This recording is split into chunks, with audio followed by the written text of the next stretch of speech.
Hey guys, आज की video में हम आपके BA first semester political science के यूनिट नंबर 5 को पढ़ने वाले हैं, जिसमें union executive and union legislature को पढ़ना है। तो आज का वीडियो यूनिट नंबर 5 पे पार्ट 3 होने वाला है, क्योंकि पार्ट 1 और पार्ट 2 की वीडियो ऑलरेडी अपलोड हो चुकी है। चेक करके ज़रूर पढ़ लीजिएगा। अगर आप लोगों ने नहीं पढ़ा है तो अच्छी बात है। चलिए आज का वीडियो पार्ट 3 पढ़ने वाले हैं, जिसमें आपको पढ़ना है यूनियन लेजिस्लेचर कि यूनियन लेजिस्लेचर क्या होता है, जिसमें हम लोग राज्यसभा और लोकसभा को पढ़ेंगे। देखिए, अगर आप अपने बीए फर्स्ट सेमेस्टर में अगर कोई भी सब्जेक्ट पढ़ते हैं तो उसके लिए आप हमारे चैनल पे विजिट ज़रूर कीजिएगा, क्योंकि हमारे चैनल पे एग्ज़ाम से रिलेटेड जितने भी इंपॉर्टेंट क्वेश्चन आंसर होते हैं, मॉडल पेपर होते हैं, वो सब कुछ अपलोड किए जाते हैं। एग्ज़ाम की पूरी तैयारी कराई जाती है, तो चेक करके ज़रूर पढ़िएगा। और देखिए, आप अगर सोशियोलॉजी पढ़ते हैं बीए फर्स्ट सेमेस्टर में तो उसकी भी इंग्लिश मीडियम में क्लास स्टार्ट हो चुकी है, तो वो भी चेक ज़रूर कर लीजिएगा। चलिए आज का वीडियो स्टार्ट करते हैं। तो देखिए, आपको अपने यूनिट नंबर 5 में पढ़ना है union executive and union legislature, जिसमें आज हम यूनियन लेजिस्लेचर को पढ़ेंगे, क्योंकि हमने यूनियन एग्जीक्यूटिव को कंप्लीट कर लिया है। तो आज हम लोग केंद्रीय विधानमंडल को पढ़ेंगे, जिसमें हम राज्यसभा और लोकसभा को पढ़ेंगे। हमने president, vice president, prime minister, इन सब टॉपिक को तो पहले ही पढ़ लिया है। यूनिट नंबर 5 के पार्ट 1 एंड पार्ट 2 में ये आज का वीडियो यूनिट नंबर 5 पे पार्ट 3 है। अगर आपने पार्ट 1 और पार्ट 2 की वीडियो नहीं देखी है तो चेक करके ज़रूर पढ़ लीजिएगा। चलिए आज का वीडियो स्टार्ट करते हैं। चलिए, तो हम लोग यूनियन लेजिस्लेचर को पढ़ते हैं। देखिए, जो यूनियन लेजिस्लेचर है ये क्या काम करती है, यह हमारे इंडिया में कानून बनाती है, मेक लॉज। तो देखिए, हमने पहले ही आपको बता दिया था कि जो यूनियन लेजिस्लेचर है उसको यूनियन पार्लियामेंट भी कहते हैं। देखिए, हमारे इंडिया में फेडरल फॉर्म ऑफ गवर्नमेंट है, फेडरल, ये ई है, फेडरल फॉर्म ऑफ गवर्नमेंट। देखिए, फेडरल फॉर्म ऑफ गवर्नमेंट क्या होता है। देखिए, एक ऐसी शासन प्रणाली जिसमें देश की शक्ति एक राष्ट्र सरकार और एक क्षेत्रीय सरकार के बीच विभाजित होती है, जहाँ दोनों स्तर संविधान के तहत अपनी अपनी शक्तियों का प्रयोग करता है। देखिए, हमारे इंडिया में क्या फेडरल फॉर्म ऑफ गवर्नमेंट है, सेंट्रल लेवल की भी सरकार होती है और स्टेट लेवल की भी सरकार होती है। तो दोनों के बीच क्या होता है, शक्तियों का विभाजन होता है।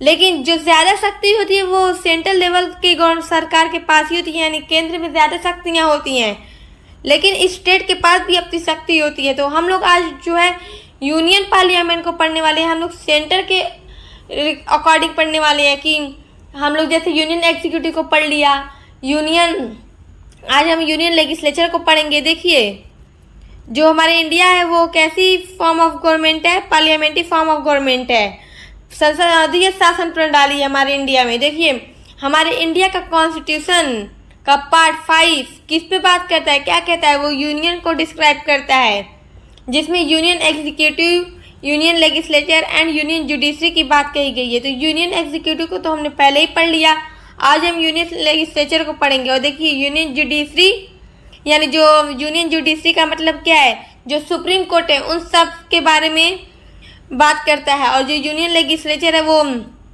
सेंट्रल लेवल पे मतलब कानून बनाने की बात करती है। और ये जो यूनियन एग्जीक्यूटिव है इसको तो हमने पढ़ ही लिया। देखिए, यूनियन पार्लियामेंट क्या है, the union parliament is the highest law making body of India at the central level. जो यूनियन पार्लियामेंट है, देखिए हमारे इंडिया में कानून कौन बनाता है पूरे भारत के लिए, यूनियन लेजिस्लेचर को पार्लियामेंट भी कहते हैं। तो देखिए, जो यूनियन पार्लियामेंट है is the highest law making body of India at the central level. देखिए, at the central level in India parliament is the supreme law making body of the union government. देखिए, हमारे जो India में पूरे भारत के लिए जो कानून कौन बनाता है, यूनियन लेजिस्लेचर ही बनाता है।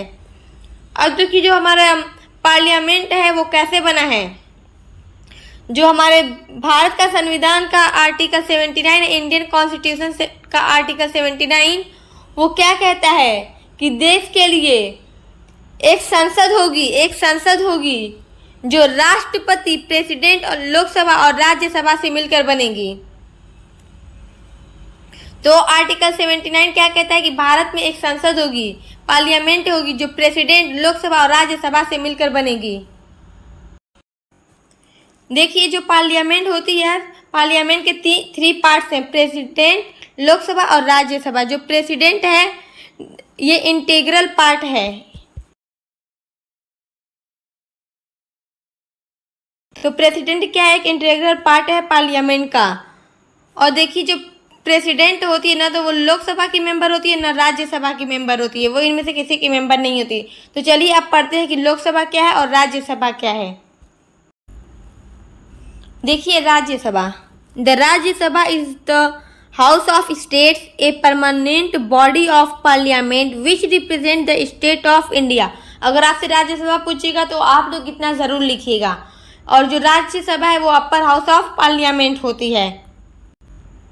देखिए राज्यसभा में ये बात एकदम याद रख लीजिए कि इसमें मैक्सिमम मेंबर कितने होते हैं। तो 250 इसमें मैक्सिमम मेंबर होते हैं और 250 में 238 इलेक्ट होके आते हैं और 12% नॉमिनेट होके आते हैं। देखिए चाहे लोकसभा का मेंबर हो चाहे राज्यसभा का मेंबर हो, उसको एमपी कहते हैं, मेंबर ऑफ पार्लियामेंट। चाहे वो लोकसभा का मेंबर हो या राज्यसभा का मेंबर हो, उसे सांसद, आपने सुना होगा ना सांसद, एमपी, तो मेंबर ऑफ पार्लियामेंट याद रखिएगा। तो जो इसमें एमपी आते हैं उनको कौन वोट देता है? देखिए जो एमएलए होते हैं, member of legislative assembly, MLA होते हैं, वही लोग राज्यसभा के चुनाव में वोट डालते हैं। इसमें आम जनता वोट नहीं देती है। कौन वोट देता है? इसमें एमएलए वोट देते हैं। तो ये बात याद रखिएगा कि जो राज्यसभा का इलेक्शन कैसे होता है, इसमें आम जनता वोट नहीं डालती है, बल्कि विधानसभा के चुने हुए विधायक राज्यसभा चुनाव में वोट डालते हैं। और केंद्र शासित प्रदेश के जो जिसके अपने पास विधानसभा है, जैसे दिल्ली, पुडुचेरी, वो लोग इसमें वोट डालते हैं और वही लोग चूज करते हैं, इलेक्ट करते हैं राज्यसभा के मेंबर को। तो ये बात याद रखिएगा। और जो ये 12 मेंबर होते हैं वो उसको नॉमिनेट कौन करता है? प्रेसिडेंट करती है। देखिए जो 12 मेंबर होते हैं वो आते कैसे हैं, वो कहाँ से आते हैं? देखिए 12 members are nominated by the president for their special knowledge in literature, art, science and social service. जो लिटरेचर में, साइंस में, आर्ट में, सोशल में क्षेत्र में ज़्यादा स्पेशल नॉलेज वाले होते हैं, उन्हीं को प्रेसिडेंट नॉमिनेट करती है। तो 12% नॉमिनेट होके आते हैं और 238 इलेक्ट होके आते हैं। अगर बात करें करंट में, तो राज्यसभा में कितने मेंबर हैं, कितने सांसद हैं? तो 245 करेंटली 245 मेंबर हैं राज्यसभा में। और सबसे ज़्यादा किस स्टेट से आते हैं मेंबर? तो उत्तर प्रदेश से राज्यसभा में सबसे ज़्यादा सांसद जाते हैं, 31। याद रखिएगा ये बात। अगर पूछ दे कि राज्यसभा में सबसे ज़्यादा सांसद किस राज्य से जाते हैं, तो उत्तर प्रदेश, 31 मेंबर इसमें जाते, 31 सांसद होते हैं उत्तर प्रदेश से। और इसमें मेंबर जाते कैसे हैं? देखिए जिस स्टेट की पॉपुलेशन बहुत ज़्यादा होती है, उस स्टेट से, जैसे ये पॉपुलेशन पे बेस्ड है, जिस स्टेट में पॉपुलेशन ज़्यादा होगी वहाँ से मेंबर ज़्यादा जाएंगे राज्यसभा में। तो ये सारी बात आप लोग याद रखिएगा। देखिए अब बात करते हैं क्वालिफिकेशन की राज्यसभा का मेंबर बनने के लिए क्या क्वालिफिकेशन होनी चाहिए। तो देखिए must be citizen of India and 30 years, कि भारत का नागरिक होना चाहिए और जो उसकी 30 वर्ष की एज है उसको पूरी कर चुका हो। तो ये दो बात याद रखिएगा। अब बात करते हैं टर्म की। तो देखिए जो राज्यसभा है ये कभी भी डिसॉल्व नहीं हो सकती, राज्यसभा कभी भी भंग नहीं हो सकती, ये एक परमानेंट बॉडी है। याद रखिएगा राज्यसभा कैसी है? एक परमानेंट बॉडी है, नो सब्जेक्ट टू डिसॉल्यूशन, इसको कभी डिसॉल्व नहीं किया जा सकता। देखिए 1/3 member retire every second year, 1/3 member इसमें मतलब हर 2 साल पे रिटायर होते हैं और उसकी जगह नए मेंबर आते हैं। और जितने भी मेंबर आते हैं इसमें, जितने भी सांसद होते हैं, उनका 6 साल तक वो मतलब सांसद रहते हैं। देखिए फॉर ईच पर्सन 1/3 मेंबर इसमें हर सेकेंड ईयर पे रिटायर होते हैं और उसकी जगह नए मेंबर आते रहते हैं। तो ये प्रोसेस इसमें चलता रहता है और ये कभी भी डिसॉल्व नहीं होती, याद रखिएगा, क्योंकि जो राज्यसभा है वो एक परमानेंट बॉडी है। और ये बात याद रखिएगा कि जो राज्यसभा है ये किसको रिप्रेजेंट करती है? It represents the state of India and it is a permanent body और ये कभी भी डिसॉल्व नहीं होती, ये बात भी याद रखिएगा। और 1/3 member of retire every second year, ये सारी बात आप लोग राज्यसभा में याद रखिएगा। और देखिए अब जो सांसद बन जाते हैं, जो राज्यसभा के मेंबर बन जाते हैं MP, उनको ऑथ कौन दिलाता है? तो बाय प्रेसिडेंट। तो ये भी याद रखिएगा कि जो प्रेसिडेंट होते हैं वो भी इनको ऑथ दिलाते हैं, शपथ दिलाते हैं। अब बात करते हैं राज्यसभा के चेयरमैन की, कि राज्यसभा का चेयरमैन कौन होगा। तो देखिए जो इंडिया का वाइस प्रेसिडेंट होता है वही राज्यसभा का चेयरमैन होता है। जब हमने वाइस प्रेसिडेंट वाले टॉपिक को पढ़ा था तो ये पढ़ा था कि जो व्यक्ति जैसे इंडिया का वाइस प्रेसिडेंट बनता है वो ऑटोमेटिक राज्यसभा का चेयरमैन बन जाता है। तो ये बात याद रखिएगा। और फिर डिप्टी चेयरमैन कौन होता है? चेयरमैन तो वाइस प्रेसिडेंट होता है, तो डिप्टी चेयरमैन कौन होता है? तो देखिए the deputy chairman is elected by the member of Rajya Sabha. मतलब राज्यसभा के जितने मेंबर होते हैं उनमें से एक को इलेक्ट कर लिया जाता है डिप्टी चेयरमैन। तो चेयरमैन कौन होता है, डिप्टी चेयरमैन कौन होता है, ये सब बात आप लोग याद रखिएगा। और राज्यसभा वाले टॉपिक को आई होप आप लोग अच्छे से समझ गए होंगे। अब चलिए लोकसभा को पढ़ते हैं, जिसको हाउस ऑफ पीपुल कहते हैं। देखिए लोकसभा, जिसको हाउस ऑफ पीपुल कहते हैं, it is the lower house of parliament. जो लोकसभा है ये क्या है? लोअर हाउस ऑफ पार्लियामेंट है। याद रखिएगा, ये सारी मेन पॉइंट हैं जिसको मैंने नोट कर दिया है। It represent the people of India. ये किसको रिप्रेजेंट करती है? पीपुल ऑफ इंडिया को। It is called temporary house. देखिए जो लोकसभा ये टेम्परेरी हाउस है, और जो राज्यसभा थी वो थी एक परमानेंट हाउस थी, वो एक परमानेंट बॉडी थी और वो कभी भी डिसॉल्व नहीं हो सकती थी। लेकिन लोकसभा क्या है? वो डिसॉल्व हो सकती है, इसलिए ये एक टेम्परेरी हाउस है। अब बात करते हैं लोकसभा में मैक्सिमम मेंबर कितने हो सकते हैं। तो 552 हो सकते हैं, ये बात याद रखिएगा, 552। और राज्यसभा में मैक्सिमम मेंबर कितने हो सकते हैं? 250। और राज्यसभा में 552।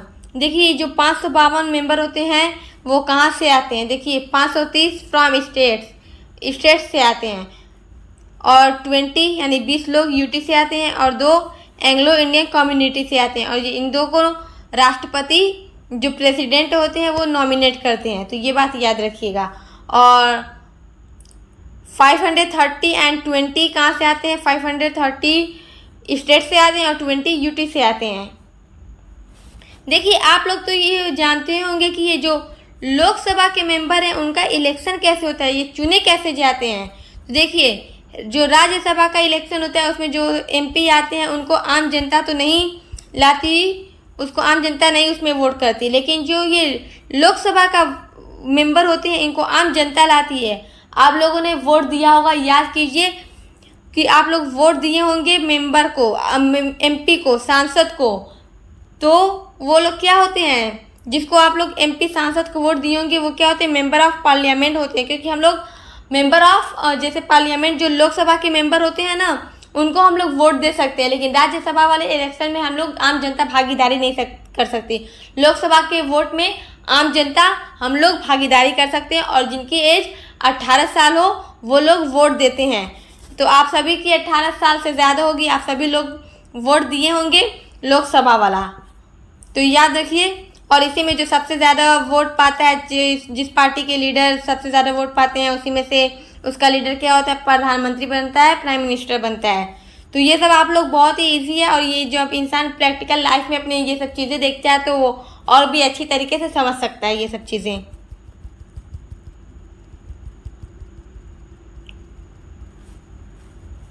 और देखिए करेंटली हमारे जो लोकसभा है उसमें कितने मेंबर हैं?